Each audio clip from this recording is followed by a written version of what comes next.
BA प्रथम वर्ष के बच्चों का हार्दिक स्वागत। बच्चों, हमने से पूर्व ढोला मारू का दोहा में मारवाड़ी की विरह वर्णन को पढ़ा था। आज हम मारवाड़ी के विरह संदेश की विरहानुभूति का चित्रण करेंगे।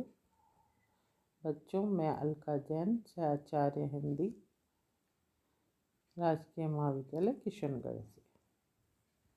बच्चों, जब मारवाड़ी ने यौवन प्राप्त किया और एक दिन स्वप्न में उसने अपने प्रिय ढोला के दर्शन किए तो वह पूर्व अनुराग से उसके विरह में निमग्न हो गई। उसकी विरह व्यथा उसके माता पिता से भी नहीं छिप सकी। राजा ने डाड़ियों को यानी दूतों को जो है बुलाकर नरवण जाने की आज्ञा दी। विरहिणी को भी मन की बात कहने का अवसर मिल गया। मारवाड़ी ने डाड़ियों को बुलाकर अपने ढोला के नाम अपना संदेश कह सुनाया। यह संदेश हृदय में संचित घनीभूत व्यथा को जिन शब्दों में ढोला मारू का दोहा में चित्रित किया है उसको हम अध्ययन करेंगे। संदेश जो है वो हमारे गत काव्यों में हमने देखा। संदेश काव्य परंपरा बहुत ही प्राचीन रही है। उसी परंपरा के क्रम में ढोला मारू का दोहा भी अपना स्थान रखता है। हमारे देश में संदेश काव्य की परंपरा बहुत ही प्राचीन रही है। वाल्मीकि रामायण में भी राम जब स्वयं हनुमान के द्वारा अपना संदेश सीता के पास भेजते हैं। कालिदास का मेघदूत जो है वो भी संदेश काव्य है।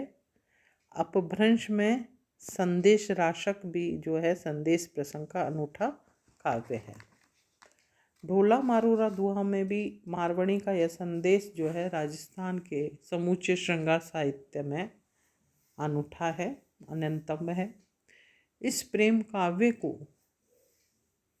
काव्य का प्राण कहा है। इस संदेश में विरह की जो मार्मिक अनुभूति हुई है उसकी अभिव्यक्ति हमारे हृदय को अभिभूत कर देती है। हृदय की इन्हीं अंतर्दशाओं का उद्घाटन कवि ने ढोला मारूरा दोहा के माध्यम से किया है। ढोला मारूरा दोहा की नायिका मारवाड़ी के संदेश में प्रेमी हृदय की अंतर्दशाएं अपनी एक विशेष अनुभूति और सूक्ष्मता रखती है। सबसे बढ़कर इसमें भाव और व्यंजना जो है वो बहुत ही सहज और निश्चल है। उसके उद्गार उद्भुत लक्षण के हैं। पहले मारवाड़ी संदेश वाहकों से अपनी व्यथा संदेश कहकर उन्हें सचेत करती है। उसकी संदेश जो है प्रेषण में जो उसकी आकुलता है उसकी व्यंजना बहुत ही हृदय स्पर्शी है। संदेश आही लखलई जो कई जानई कोई, जूं घणी आँखई नैन भरी, जेऊ जई आँखन सोई। अपनी बात प्रिय तक उसी रूप में न पहुँचा पाने की शंका प्रेमियों के मन में स्वभावतः बनी रहती है, जो परोक्ष रूप से प्रिय के प्रति अनन्य अनुराग की भी परिचायक है। वियोग दशा का कारुणिक चित्रण। मारवाड़ी ने अपने संदेश में अपनी विरह व्यक्तता का जो है कारुणिक चित्र प्रस्तुत किया है। दाड़ई एक संदेश रऊ प्रीतम कहिया जाई, साधारण बली कुमलाई भई, बसम ढेलेसी आई। यानी वो बिल्कुल कुमला गई है और जलकर भस्म के माती हो गई है। इस दशा का चित्रण जो है पहले भी प्राचीन हमारे अन्य कवियों ने किया है। वही चित्रण हम यहाँ नायिका भी जो है अपनी मरणोपरांत स्वरूप का चित्रण कर रही है। यौना उन्मेष की सूचना है वो देना चाहती है। मारवाड़ी ने अपने प्रिय को जब दाड़ियों के साथ संदेश भेजा उस समय उसके अंग अंग में यौवन महक रहा था और उसका जो है भोग करने वाला उसका प्रियतम वहाँ नहीं था। इसलिए वह प्रिय के संयोग के लिए बेचैन हो उठती है। प्रिय के बिना यौवन की सार्थकता ही क्या है। इस यौवन उन्मेष के संदेश में मारवाणी की उत्कट काम भावना प्रकाशित हुई है। इस काम भावना पर गहराई से विचार करना आवश्यक है। बार बार अपने यौवन और उसके प्रभावित अंगों के विकास को संकेत करके संदेश देना ऐसा प्रतीत होता है मानो वह कामोत्तेजना से प्रेरित है उसका, इसलिए वह प्रियतम का आह्वान कर रही है। यौवन प्राप्त करके मारवाणी प्रिय के बिना केवल इसलिए आकुल नहीं है कि वह स्वयं प्रियतम के साथ संयोग सुख का आनंद प्राप्त करना चाहती है, बल्कि इसलिए भी आकुल है कि उसका अब यौवन जो है वो अमूल्य निधि जो है संचित हो गई ही है और वह उसके प्रियतम के बिना व्यर्थ है। इस काम वासना से आत्मदान कितनी झलकता है। प्रेमी के पास जो भी अमूल्य वस्तु होती है उसे वह अपने प्रिय को समर्पित करके ही आत्मतोष अनुभव करता है। मारवाणी भी इसी समर्पण भावना से प्रेरित होकर अपनी यौवनागम का स्मरण दिलाकर प्रिय को पास बुलाना चाहती है, इसलिए उसका काम भाव उदात्त हो गया है। इसी उद्गारों में यौवनवेश की असहायता का चित्रण हुआ है जो स्वाभाविक भी है। लोक काव्यों में जो है इस तरह के सत्य सहज स्वीकार किए गए हैं, उसे भक्ति का नैतिकता का रूप देने का प्रयास नहीं किया गया है। विरह दशा के अनुभव का चित्रण। मारवाणी के संदेश में उन अनुभवों का भी चित्रण मिलता है जो विरह दशा में नायिका द्वारा व्यक्त किए हैं। विरह संतप्त नायिका का मारवाणी का यह चित्र देखिए। पंथी हाथ संदेश चढ़ो धन विलंती देह पक्षु काड़ई लिहटी और आंसू बरहे। प्रेम पूर्व जो उपालंब है उनका चित्रण। प्रेम के आधिक्य के कारण प्रेम पात्र को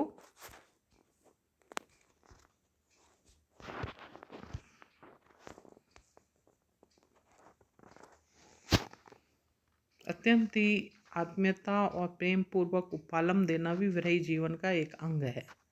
उपालम के माध्यम से नायिका प्रिय के प्रति अपना खींच व्यक्त करती है।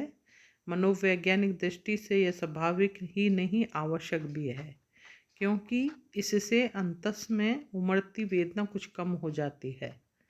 सूर की गोपियों ने अपने प्रिय कृष्ण को उपालंबों से ढक दिया था। मारवाणी भी ढोला को संदेश तक न भेजने के लिए उपालंब देती है।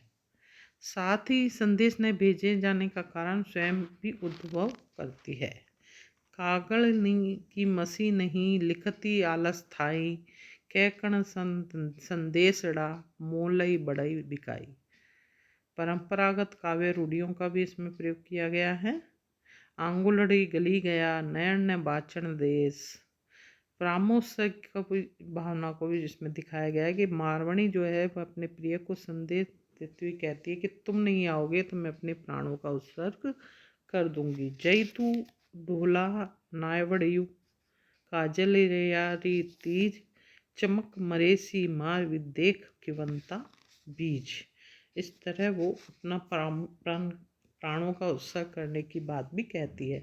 विरहिणी को इससे भी संतोष नहीं है, इसलिए उससे लगता है कि प्रिय इस पर भी विश्वास नहीं करेगा, तो वह अपनी मृत्यु का पक्का विश्वास दिलाते हुए संदेश भेजती है। चाचरी आम इस खेलती होली झंपवेसी। अब तो ढोला को ही विश्वास हो जाना चाहिए कि यदि उसको निश्चित अवधि तक न आया तो मारवाणी अवश्य ही जल मरेगी। विरहिणी की यह धमकी उसकी विरह व्यथा को प्रकट करती है।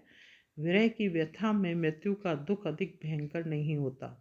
प्रतिव्रता स्त्री के लिए वह मृत्यु तो अंतिम अस्त्र है। उसके न जाने कितने सतियों की मान रक्षा को न जाने कितने जौहर जगाए हैं। मिलन की आशा से ओतप्रोत मारवाणी अपने विरह संदेश में मृत्यु को वांछनीय नहीं मानती है।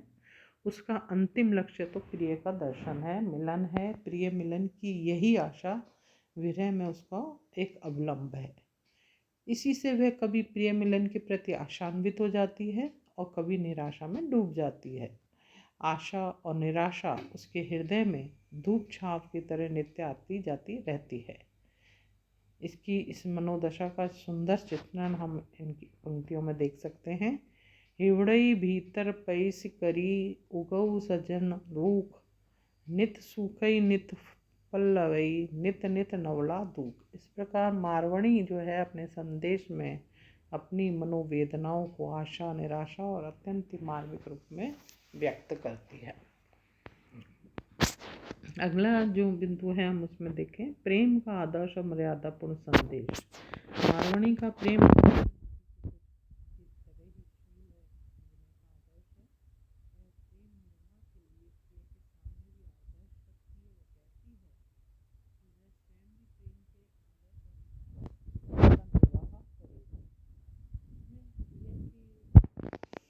विरह का ताप सहने पर भी वह प्रिय के प्रति आक्रोश नहीं है। वह तो अपने आप को प्रिय की जूतियाँ ही समझती है। हूँ बलिहारी सज्जना सज्जन मुँह बलिहार, हूँ सज्जन भगवान ये सज्जन वो बलिहार। इस तरह वो पारिवारिक मर्यादाओं को की भी जो है चिंता रखती है।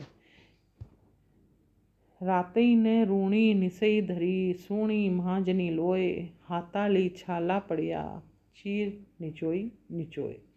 इस दोहे में जो है नायिका के शील की व्यंजना है। नायिका को इस बात का पश्चाताप है कि प्रिय के विरह के संताप में उसकी रुदन को गुरुजनों तक ने भी सुन लिया है। अपने द्वारा इस मर्यादा के उल्लंघन के कारण वह लज्जित है। इस दोहे में उसकी इस लज्जा भावना और उसके शील का निरूपण हुआ है। साथ ही इसमें यह भी ध्वनित है कि विरह का आवेग इतना धूसर था जिसके कारण वह अपना रुदन रोक नहीं पाई। इस प्रकार शील की पृष्ठभूमि में उसकी वेदना की तीव्रता का चित्रण उक्त दोहे में अभिष्ट है। ऊहात्मकता। मारवणी के संदेश में एक दो स्थानों पर तो ऊहात्मक वर्णन भी हुआ है जो कवि वर्णन परंपरा का ही प्रभाव है। प्रीतम तोरे कारणई ताता भात न खाई, हिवड़ा भीतर पिए बसई दाज अणती डर पाई। ऐसे ऊहात्मक उक्तियाँ नगण्य हैं, अन्यथा सर्वत्र हृदय की संवेदना का ही सच्चा चित्र इसमें प्रस्तुत किया गया है। इस तरह हम देखते हैं कि सारा संदेश कह देने पर मारवाणी संतुष्ट नहीं होती। उसे लगता है संदेश अभी भी अधूरा है और वह जो कहना चाहती वह कह नहीं पाती। अभी और भी बहुत कुछ कहना है। उसकी हर बात में ये बार बार संदेश को बदलती है। भरही पलटई पी भरऊ पी भरवई पलटई, दाढ़ी हाथ संदेशड़ा धन विलंती देई। उसकी विरह व्यथा का कहीं अंत नहीं था। इस तरह के विरह संदेश की अनुभूति मनोव्यथा जो है उसका चित्रण बहुत ही सुंदर दृष्टि से ढोला मारू का दुहा में किया गया है। फिर मिलेंगे अगले कालांश में।